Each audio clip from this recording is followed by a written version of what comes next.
నమస్తే, నేను ఆదిత్య. వైఎస్ఆర్సీపీ అధికారం కోల్పోయిన తర్వాత కూటమి అధికారంలోకి వచ్చిన తర్వాత అమరావతి పనులు వేగవంతం అయ్యాయంటూ సోషల్ మీడియా వేదికగా మనం చూస్తూనే ఉన్నాం. దీనికి తోడు సెంట్రల్ నుంచి దాదాపుగా అమరావతి అభివృద్ధి కోసం 15,000 కోట్లు మంజూరైనట్టు కొన్ని వార్తలు కూడా మనం గతంలో చూసాం. ఇప్పుడు ఇవి డిసెంబర్కి రాబోతున్నాయని, ఇక పనులు ఇంకా వేగవంతం అవబోతున్నాయంటూ సోషల్ మీడియా వేదికగా కొన్ని వార్తలు వినిపిస్తూ ఉన్నాయి. మరి దీని గురించి మాట్లాడడానికి ప్రస్తుతానికి మనతో పాటు స్టూడియోలో ఉన్నారు ప్రముఖ సీనియర్ జర్నలిస్ట్ డివిఎస్ గారు. సార్ని అడిగి మన విషయాలు తెలుసుకుందాం. సార్ నమస్కారం. సార్ నమస్తే. ఆంధ్రప్రదేశ్కి ప్రస్తుతానికి రాజధాని ఏది అంటే అమరావతి అని ఆంధ్రప్రదేశ్ ప్రజలు చాలా స్పష్టంగా చెప్తూ ఉన్నారు. మరి ఇప్పుడు అదే అమరావతి పనులు వేగవంతం అయ్యాయని, డిసెంబర్ నుంచి ఇంకా పుంజుకోబోతున్నట్టు 15,000 కోట్లు రాబోతున్నట్టు ఒక వార్త వినిపిస్తుంది. మరి దీన్ని మనం ప్రశంసించవచ్చా, లేకపోతే ఎలా డిస్కస్ చేయొచ్చు? అసలు నీకుందా అక్కడ స్థలం ఏమన్నా? నాకా సార్? భూమి ఉంటే ఇవాళ నీ భూమి ఇవాళ కామధేను అన్నమాట. అంటే 3 నెలల్లోనే అమరావతి ల్యాండ్ ఎంత పెరిగిపోయిందంటే రేటు 10 రెట్లు పెరిగిపోయిన పరిస్థితి. అంటే 3 నెలల్లోనే, అంటే చంద్రబాబు ముఖ్యమంత్రి కాగానే ఎంత పెరిగింది, చంద్రబాబు ముఖ్యమంత్రి అవుతున్నాడు అని ముందే రేట్లు పెంచేసిన పరిస్థితి అన్నమాట. ఇవాళ అక్కడ అంగుళం దొరికితే నీకు అది పెద్ద విలువైన లాటరీ టికెట్ లాగా మారిందంటే 15,000 కోట్లు.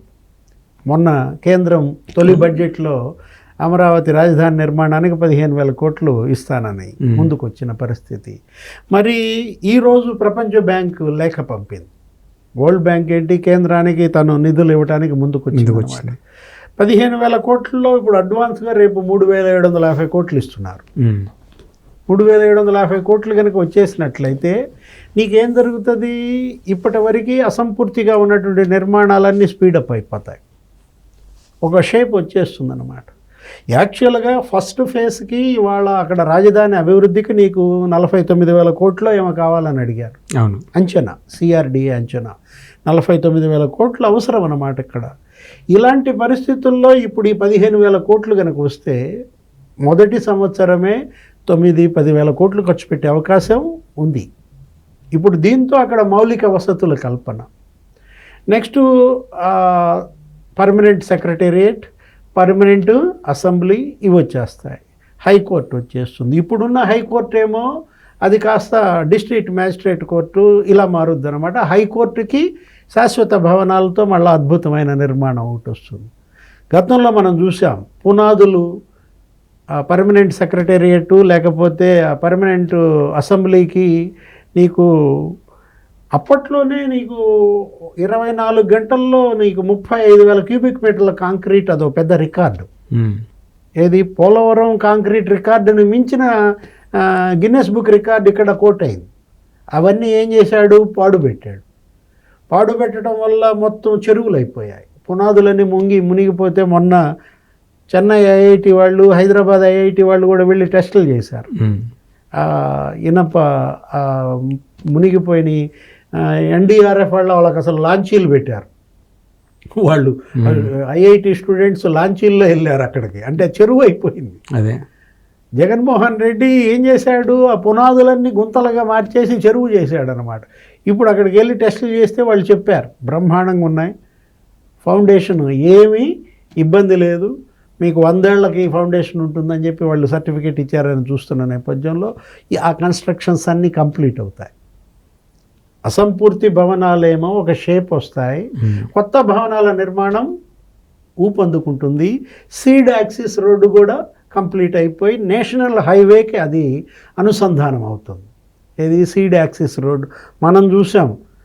అది కట్టడం అడ్డుకట్టగా ఏం చేశాడు? సీడ్ యాక్సిస్ రోడ్డు నేషనల్ హైవేకి కలవకుండా మధ్యలో ఉన్నటువంటి నీటిపారుదల శాఖ ఇరిగేషన్ ల్యాండ్ తన పార్టీ ఆఫీస్ కట్టాలని చూశాడు. ఆ ఇరిగేషన్ ల్యాండ్లో వైఎస్ఆర్ కాంగ్రెస్ పార్టీకి ఇచ్చి, అంటే ఎంత దుష్ట తలంపు అర్థం చేసుకో. నువ్వు నీ పార్టీ కార్యాలయానికి ఇరిగేషన్ ల్యాండ్ తీసుకోవటం ఒక తప్పు అయితే, ఆ ల్యాండ్ ఎందుకు సెలెక్ట్ చేశాడు? సీడ్ యాక్సిస్ రోడ్డుకి అడ్డంగా ఉండటం కోసం. మొన్న కూడా మనం చూసాం, దాన్ని ఏం చేశారు? కూల్చేశారు.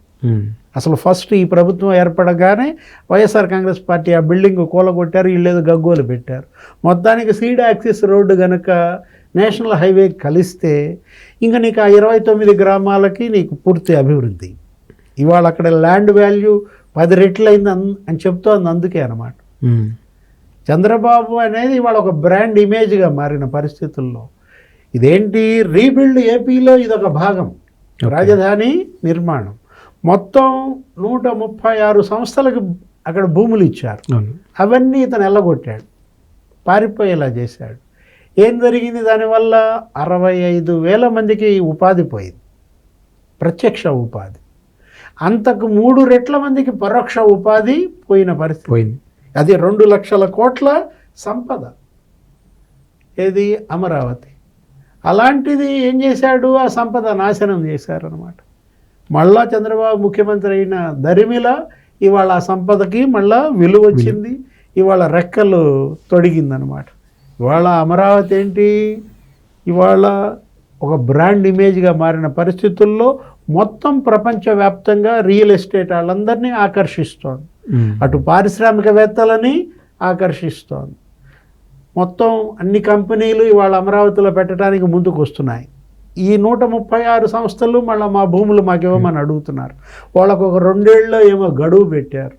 మళ్ళీ నాబార్డ్ వస్తుంది, ఎస్బీఐ వస్తుంది, మొత్తం అన్ని సంస్థలు, ఆర్బీఐ. ఇక్కడ ఒక సంవత్సరంలోనే నీకు అమరావతి కన్స్ట్రక్షన్ ఒక షేప్కి వచ్చే అవకాశం కనపడుతుంది. ఇన్నాళ్ళు కన్నీళ్లు పెట్టుకున్నారు ఆ భూములు ఇచ్చిన రైతులు, మహిళలు. ఇవాళ వాళ్ళ కళ్ళల్లో ఆనంద బాష్పాలు. వాళ్ళేంటి, న్యాయస్థానం నుంచి దేవస్థానానికి వాళ్ళు పాదయాత్ర చేశారు.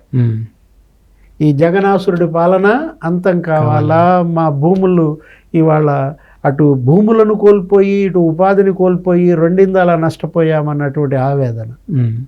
అన్నిటికీ పరిష్కారం కూటమి ప్రభుత్వం, చంద్రబాబు ముఖ్యమంత్రిగా ఇవాళ అమరావతికి పునర్వైభవం కనపడుతుంది. సార్ ఇప్పుడు అంటే 15,000 కోట్లు వీళ్ళు ఇవ్వడం జరిగింది. ఒక విధంగా చూసుకుంటే సూపర్ 6 అనే కొన్ని స్కీమ్స్ పెట్టి అంటే అధికారంలోకి రాకముందు ప్రజలకు ఏదైతే తీసుకొచ్చారో దానివల్ల ఆర్థికంగా ఆంధ్రప్రదేశ్ వెనక్కి వెళ్తుంది తప్పితే ఎక్కడ ముందుకు వస్తుంది అన్న ప్రశ్నలు మనం ఆర్కే రోజా లాంటి వాళ్ళు చేసిన సందర్భాలు మనం చూసాం. ఇప్పుడు కేవలం అమరావతి డెవలప్మెంటే చూపిస్తున్నారు తప్పితే మిగతా ఎక్కడ మీరు డెవలప్మెంట్ చేస్తున్నారనే ప్రశ్నలు కూడా చూపిస్తూ ఉన్నారు. మరి ఇలాంటి వాళ్ళకి ఎలాంటి సమాధానం ఉంటుంది సార్? విశాఖపట్నం ఇవాళ లులు వస్తుంది. మీరు ఏ లులునైతే మీరు ఎల్లగొట్టి పారిపోయేలాగా చేశారో అదే లులు వాళ్ళ బృందం వచ్చి ముఖ్యమంత్రి చంద్రబాబుని కలిసింది. ఒక లులు మీరు పోగొడితే 3 లులులు వస్తున్నాయి. విశాఖ, విజయవాడ, తిరుపతి 3 చోట్ల ఇవాళ లులు కన్వెన్షన్ సెంటర్లు, లులు షాపింగ్ మాల్స్ వచ్చేస్తున్నాయి. అదొకటే కాదు కదా, నీకు బీపీసీఎల్ ఆయిల్ రిఫైనరీ మచిలీపట్నంలో వస్తుంది. అటు విశాఖపట్నంలో మళ్ళీ స్టార్టప్స్ విలేజ్ మళ్ళీ నీకు రీబిల్డ్ అవుతుంది. అక్కడ మెడ్టెక్ జోన్ మనం చూసాం, డాక్టర్ జితేంద్ర మొత్తం అంతా మళ్ళీ అక్కడ రివైవ్ చేస్తున్నారు. సాఫ్ట్వేర్ హబ్గా మళ్ళా విశాఖపట్నం అందరినీ ఆకర్షిస్తోంది. మనం చూసాం గతంలో జగన్మోహన్ రెడ్డి పరిపాలనలో స్టార్టప్ విలేజ్ మూతబడింది, హెచ్పిసిఎల్ని తరిమేశారు. మీరు చేయలేకపోయారే ఇవన్నీ కూడా. మీకు 22 మంది ఎంపీలను గెలిపించారు కదా లోక్సభకి, 11 మంది రాజ్యసభ సభ్యులను ఇచ్చారు కదా. మరి జగన్మోహన్ రెడ్డి ఈ 15,000 కోట్లు కేంద్రం నుంచి అమరావతికి ఎందుకు తేయాలా? అమరావతికి సరే కర్నూలుకి తేవచ్చుగా, న్యాయ రాజధాని. సరే కర్నూలు సరే, కనీసం విశాఖపట్నంకి తేవచ్చు కదా. అంటే జగన్మోహన్ రెడ్డి చేయలేనిది చంద్రబాబు చేస్తున్నాడు, నీ వల్ల సాధించలేనిది చంద్రబాబు సాధిస్తున్నాడు. కేంద్రం ఇవాళ చంద్రబాబు ఈ ప్రభుత్వం ఏదడిగితే అది ఇస్తున్న నేపథ్యంలో అటు రైల్వే లైన్లకు 9,000 కోట్లు తెచ్చారు. ఔటర్ రింగ్ రోడ్డు ఇవాళ అమరావతి చుట్టూతా 25,000 కోట్లు వస్తున్నాయి. ఒకవైపేమో VCIC industrial corridor Kopparthi node development బాధ్యత నాదే అని, మరోవైపు HBIC Hyderabad Bengaluru industrial corridor Orvakal node బాధ్యత నాదే అని కేంద్రం. ఈ 2 నోడ్లు డెవలప్ అయితే అటు రాయలసీమ, కడప, కర్నూలు జిల్లాల్లో నీకు 5-6 వేల కోట్ల పెట్టుబడులు వస్తున్నాయి. ఇప్పుడు గ్రీన్ ఎనర్జీ, గ్రీన్ అమ్మోనియా ఏంటి, గ్రీన్ హైడ్రోజన్ ప్లాంట్స్ వస్తున్నాయి. పునరుత్పాదక ఇంధన వనరుల్లో నీకు 10 లక్షల కోట్ల పెట్టుబడులంట. సోలార్, విండ్, ఒక 500 ఛార్జింగ్ సెంటర్లు అంట. ఈవీ ఎలక్ట్రిక్ వెహికల్స్కి 500 ఛార్జింగ్ సెంటర్లు అంటే నీకు ఇవాళ ఏంటి మొత్తం అంతా నీకు ఎలక్ట్రానిక్ వెహికల్స్. 7.5 లక్షల మందికి ఉపాధి ఏర్పడుతుందంట. ఇప్పుడు లక్ష్యాలు ఘనంగా పెట్టుకున్నాడు, ఆ దిశగా పారిశ్రామికవేత్తలని ఆకర్షిస్తున్నాడు. మనం చూస్తున్నాం, ఇటుక పేరుస్తూ కట్టుబడి జరుగుతుంది. జగన్మోహన్ రెడ్డి ఆ ఇటుకలు కూలేసే పనిలో పడ్డాడు. ఏదో రకంగా ఆంధ్రప్రదేశ్ బ్రాండ్ ఇమేజ్ దెబ్బతీయటమే పనిగా వాళ్ళు పెట్టుకున్నారు.